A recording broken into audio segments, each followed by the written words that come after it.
Hi, as you listen to this and other uh, videos that I'm putting up, I want to remind everybody that this is largely my opinion.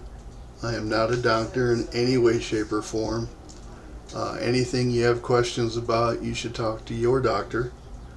And don't, if you're going to a GP or an internist, you're going to want to try and get to a uh, neurology doctor of some sort, especially somebody who knows something um,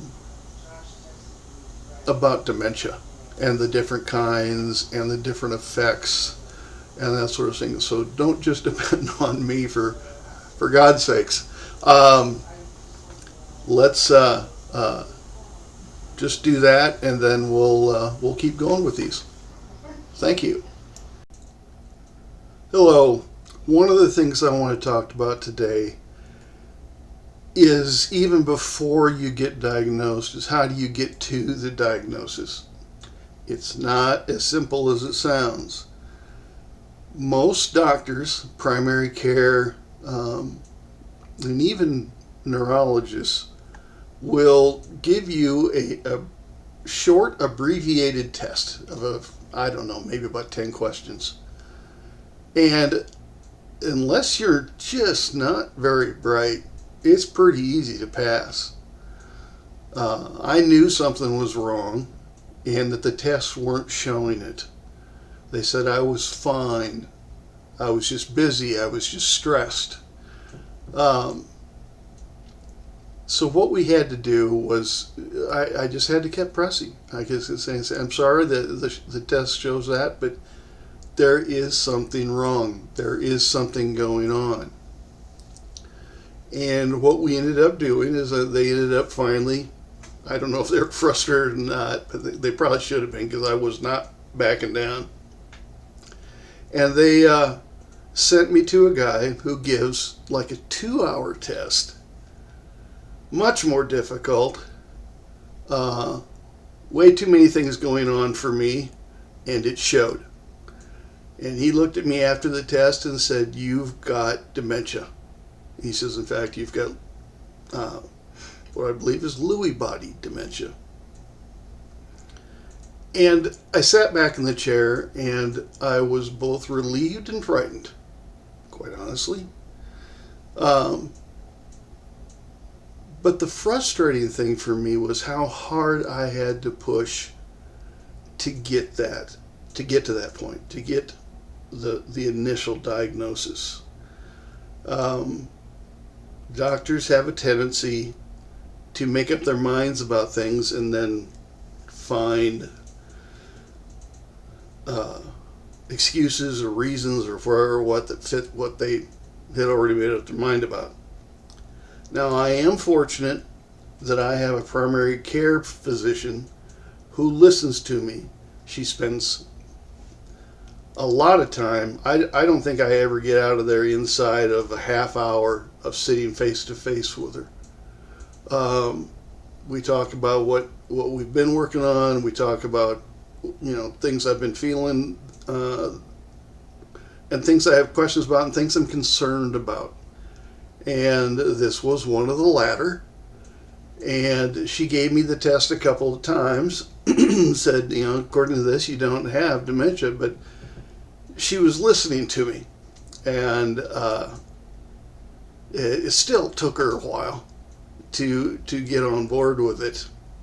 But then she sent me to the specialist, and it shouldn't be that hard, but it's just one of those things in this world.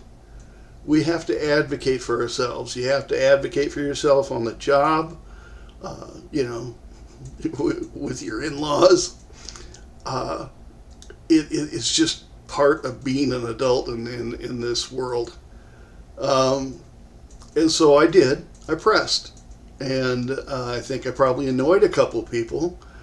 But then we got to where we all agreed on something. I did have something going on. It wasn't great, but it was what was going on. I had an answer.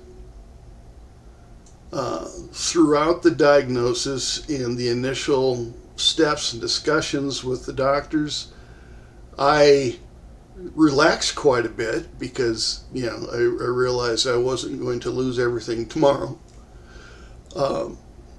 But I at last had a name, something I could call this thing. I've read some books by some people with dementia, and they name their diseases different things, a couple of them. And I think that's an interesting way to go about it. Kind of personalize it, give it a face. Things with faces are less scary. I agree.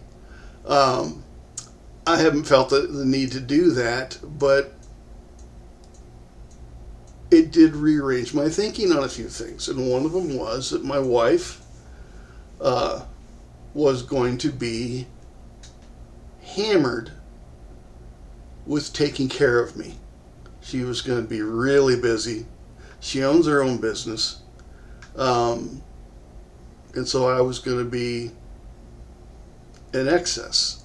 So we talked about it, and I do everything I can to try and not be too much of a burden, and I try to do things for myself as much as I can.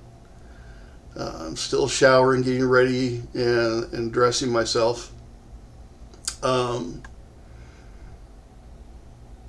It's not something that's easy, and it's not something that everyone will just fall into a routine. But that's kind of what you need to do, is just have a routine, and the dementia is part of that. It's part of the requirements for your routine. We keep an eye on a lot of my numbers. I'm a diabetic. I've got heart disease. I just a few months ago had my first bypass surgery. Hopefully my last, but we'll see. So there's a lot going on, and when there's a lot going on, that's hard for people with dementia. We just have a little trouble keeping up. And fortunately, through discussions and through talking honestly with my wife and my friends, I've let them know that I kind of need them to help me keep to a routine, to have to do some things that I don't want to do, like exercise. Part of me is kind of like, why at this point? But it's good for me. It's good for my mind. I always feel calmer after I've worked out, but I don't always think about that when I'm not feeling very calm. So, like I said before in the last video, your family and friends are your team, boy.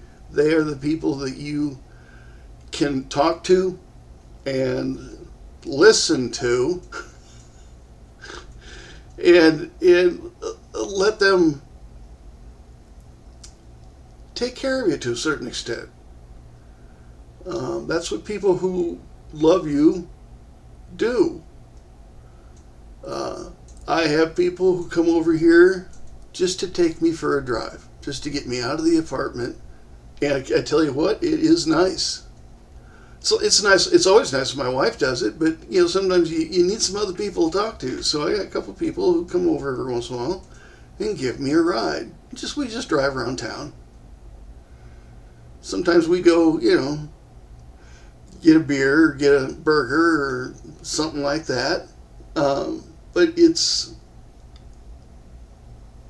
that introduction to getting things handled, and finding out what kind of system's going to work for you. So work hard on those diagnoses. If you're sure something's wrong with you, by God, stand up and say so. And don't take no for an answer unless they've actually done some real testing and say, well, no, this is something else and it's not what you were afraid of. More power to you. But when they are trying to pass a completely messed up mind as stress, you got a right to question that. So do what you can. Take care of yourself, and then lean on your support crew. And until next time, I think next time we'll talk about some things down the road that happened with dementia.